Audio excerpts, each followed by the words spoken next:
Hi, I'm Kishore Jagirdar and I'm a strategic change management specialist with about 20 years in the industry. And I have been focusing on especially on MSMEs and on paradigm shift and also on the strategic change in organizations. And this is also coupled with innovation. How do we create a high growth organization with innovation and also enable the organization to match the current changes in the industry and the market with a future focus. And with this in my mind, about 15 years ago, I co-founded a company called INFOPACE Management Private Limited. Now, this company is the first strategic change management organization, and we work deeply into innovation. And over the years, we have been addressing about 7 verticals, and the primary area with this activity is we focus on things like the market where we're talking about food crisis, we're talking about addressing the organizational shift, the market shift, and the way the competitions are increasing with the advance of the internet era.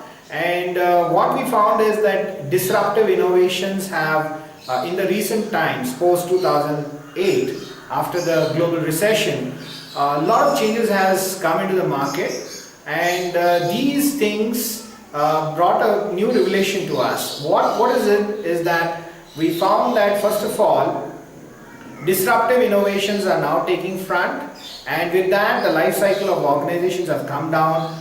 If I go back to 2000, we were talking about organizations being in business for 12 years, but now in the current paradigm we are talking about businesses being workable or existing in the business for anywhere between 3 to 4 years. So that means the entire the cycle of organization life period has come down. So if you start any business today, you can thrive for next 4 to 5 years, by which either you need to go up the value chain, or you need to just go into a new business model altogether.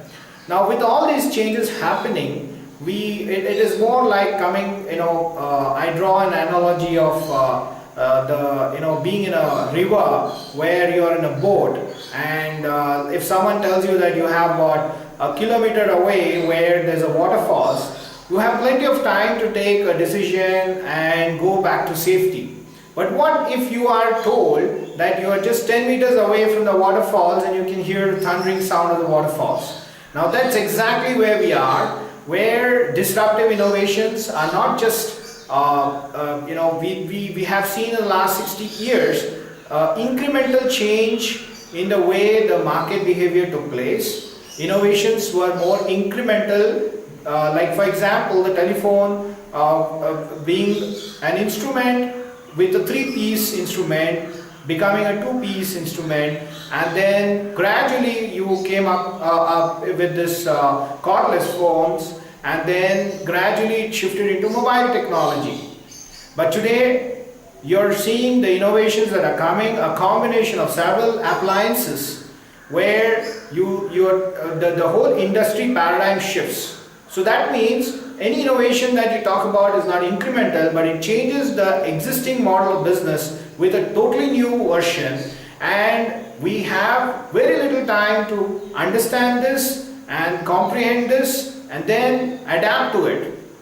So that is where InfoPace does a lot of work. Now we enable organizations to identify what is the growth path that they would like to take, and enable the organizations to go into a deep innovation inquiry.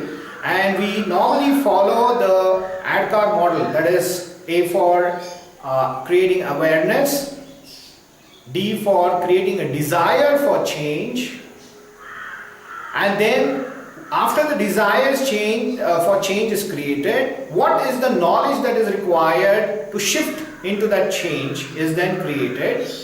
Again, after acquiring the knowledge, what is the ability that is required to go into the change? Finally, after the ability is created and calibrated, reinforcing the thought process of change continuously. So we work in the space of paradigm shift, where we enable teams to be created for innovation and then bring out various thought processes in the organization.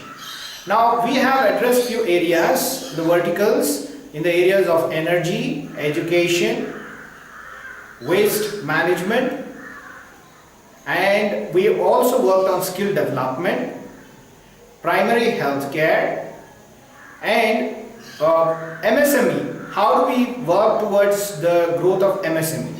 So these are some of the primary focuses that we have, and with this we have worked over the last 7 years to roll out various pilot projects, and we've been working with in collaboration model with various agencies, organizations, associations, and in the space of innovation in the last 4 years, in partnership with FKCCI, that is the Federation of Karnataka Chamber of Commerce and Industries, we have identified the innovative ideas from the campuses. So the thought process came to us that when you look at investment coming in, most of the venture capitalists, angel investors move in at a time when the person or the innovator is ready with a business plan and has acquired their first set of customers. Now what we do is we move far beyond that. That is, we work backwards, and what we do is we associate with an innovator at the stage of ideation itself. When the person comes with an idea, we work with the idea, harness the idea, and then convert the idea into a prototype and enable the innovator to commercialize the whole concept and then create a business plan as we go along with various process. We have our own incubation center where we support this, and we also have a 6 months internship course in innovation, where a person who is virtually with an idea walks in, graduates into this, and then finally we call the D-Day, the demo day, on which day we particularly invite the investment community to have a look at the innovation and then come in with investments. So INFOPACE in turn will be associated with this organization till it achieves a set of sustainability.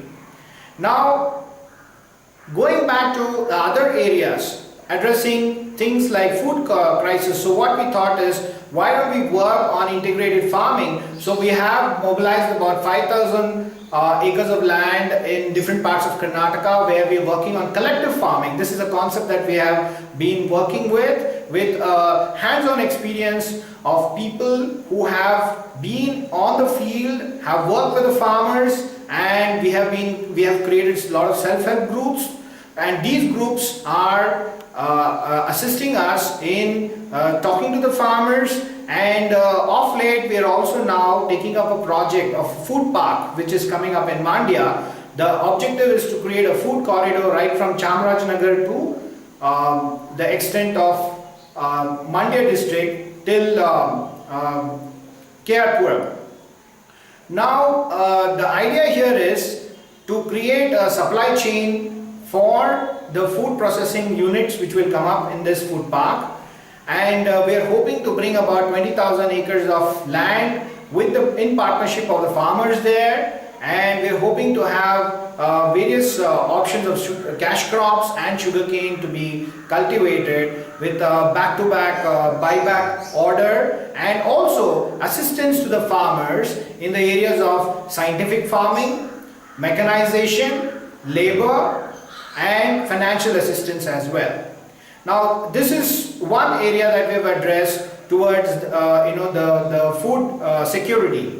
Now coming to the area of education, we have a partnership with 2 universities. One is the IHST, and this is the first university in the world which is revitalization of traditional knowledge in combination with modern diagnostic the implementation. Now we are participating with them, and in the process we are trying to create a retailing concept of primary health care with digitalization of about 100 villages, and through the digitalization process we are enabling telemedicine, completely different, which is very cost effective, and this will enable the population in this demography to bring down their cost of healthcare with about 40% compared to what they are spending right now. So this is the primary objective that we have, and we have also brought various collaborating innovations together here. For example, there is this kiosk which normally if you go to a pathology or department or a pathology unit, a diagnostic unit, you will be spending about 6,000 to 8,000 rupees for a battery of tests that you normally take with regards to blood test, urine test, ECG. Now there are certain tests which you cannot do in one single location. You need to move out into a different location as well, going by the conventional method. But this kiosk is able to do all these things in one go and also give the report within 3 hours. Normally it takes 48 hours in a conventional model, and also the cost of this entire thing is about 350 rupees per battery of test, and whereas in the market you're paying about 6,000 to 8,000 rupees. So for people below the poverty line, this is a real great blessing. Now we partnered here with K2 Technologies, which has developed this solution. Similarly, having worked with innovation, we have come with various brilliant ideas across the state of Karnataka. And in this, what we are talking about, the students coming with ideas like 3D printers, which is 1/10 of the cost of what is there in the market. Then we are talking about waste management, how to dispose. One very interesting thing is about like BBMP having a huge problem of trying to get rid of this thermocol waste. And what was very surprising is one of the solutions that we came across is this, the students came out with the solution which in a glass of say in a beaker, in a let's say it's a mug, you put the solution in the mug as big as this, and then the entire thermocol which was filled with the room was able to get dissolved in that one beaker of solution. And this was very, very surprising as to why we are not able to think so simple. So instead of going into addressing complex situations, complex problems with complex solution, we are trying to address the same complex problems with simple solutions that can finally be an impact to the society at large. I'm very happy to say that as a part of our activity, we have initiated a Vision 2040 document for the state government of Karnataka, and this is for basically focusing on the changing times and the great opportunity that the state of Karnataka today is in a position. If you look at it strategically, Kerala is deeply into tourism and NRI investment and has very little on ecosystem which can sustain itself.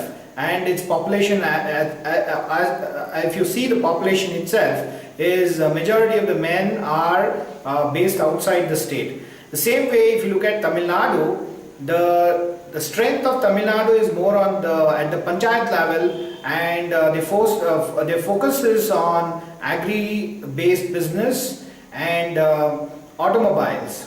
Now, if you look at the state of Goa, it is again purely into tourism, and the ecosystem of the state does not support itself for an escalated or economy of scale of business, though it has very strong leadership. Now, the only state technically, if you look at it, beside Andhra Pradesh. Now, Andhra Pradesh will take about 20 years for reformatting itself into a more stable economy. So technically, Karnataka is the only state which will be able to drive the economy of the country in the coming years. And the very interesting factor is that though Bangalore is ahead in process knowledge for the whole of Asia, yet the growth story will not happen from Bangalore. It will be the mistakes that we have made in Bangalore that will be a learning lesson, and we will be seeing a completely different shift in the coming years. The growth story, what I'm talking about, is completely from the districts of Karnataka. Now, this is from Bangalore to Belgaum and all the intermediary cities which comes in between on the corridor, industrial corridor, and that is why we are calling this as economic corridor. Now we are hoping that there will be a agricultural corridor also which will be brought, as which is a part of this Vision 2040 that we have drafted. And again the same thing that we see. Very interestingly, the corridor between Bangalore to Belgaum is well fed by rivers, whereas on the western side you will find that the possibility of the corridor, the industrial corridor on both sides, abundant of opportunities for agriculture, and that is where we are suggesting the agricultural corridor. Now coming on the eastern side, we have the Hyderabad Gulbarga district, and we have though the provision of 370 has been given to all the districts from Bidar to Raichur. What I am trying to say very interestingly here is, though the resources are very different here, we need to bring a shift in the economy and the MSMEs based on the ecological sustainability of that territory. So therefore, we are looking at, say, creation of solar parks, manufacturing hubs there, and also revitalization of the cultural intrinsic the artisans what they've already developed. For example, let me quote Ilkal. Ilkal is very famous for saris. Now Ilkal saris can be modernized and it can be given a very good packaging, and with this we can then present it to the world in a totally different way, just the way we have in Chenpatna. So what we are talking about here is basically revitalization of the economy locally. Now very interesting fact, as we keep seeing the central government talking about the economic population dividend, which we are going to experience in the demographic dividend, what Modi government keeps talking about by 2020, interestingly will also bring a big shift. If you see that globally, the economies which we were depending on so far in the last 60 years will be on the decline, and the entire markets that are emerging will be from the Latin America, from Africa and Asian economies, which will be on the slight surplus of youthful population that ultimately is required to drive economies. So therefore, we have to have a big shift. And at the same time, where is the investment from these countries coming from? We are so conditioned to constantly look for foreign direct investment, and we are always approaching the West. But these countries that we are talking about will no longer be able to do something outside their paradigm, because they will be busy trying to accommodate their own economies in the coming 8 years. So when you look at it rationally, the economies that in the future will not be from the Western paradigm that we have grown up with, but it will be from more of Asian economies and various other economies where we have given the term as the third world or the developing countries. So therefore, there is an urgent requirement for India to focus on localization. That is the new term that is now coming up called globalization. It means taking the concepts of globalization that we have been programmed to look at from last 25 years and now build sustainability at the local level, at the each centers of economics. Instead of having, if you walk into a supermarket, you will see that there are apples and various fresh fruits and vegetables kept there. Now the question is, why are we paying 300 rupees for an apple which is waxed very well and packaged very well, whereas when I went to this place called Ghaziabad, very close to Delhi, I was surprised to see that it's being sold in that place for 15 rupees a kilo. So that means per kilo of apples, one apple may be costing about a rupee or 50 paise each. So we end up paying 300 rupees here just for the sake of the transportation cost that is being covered. So therefore there's a conscious effort to shift in what you can acquire locally and thrive on what is available in abundance locally, and then also blend with the globalization concept. This will bring down the food prices and it will be able to create a sustainable model. And in the coming years, when there is a complete shift in the paradigm globally, India will be able to sustain itself by engaging its population. Now, what we are not seeing is the flip side of the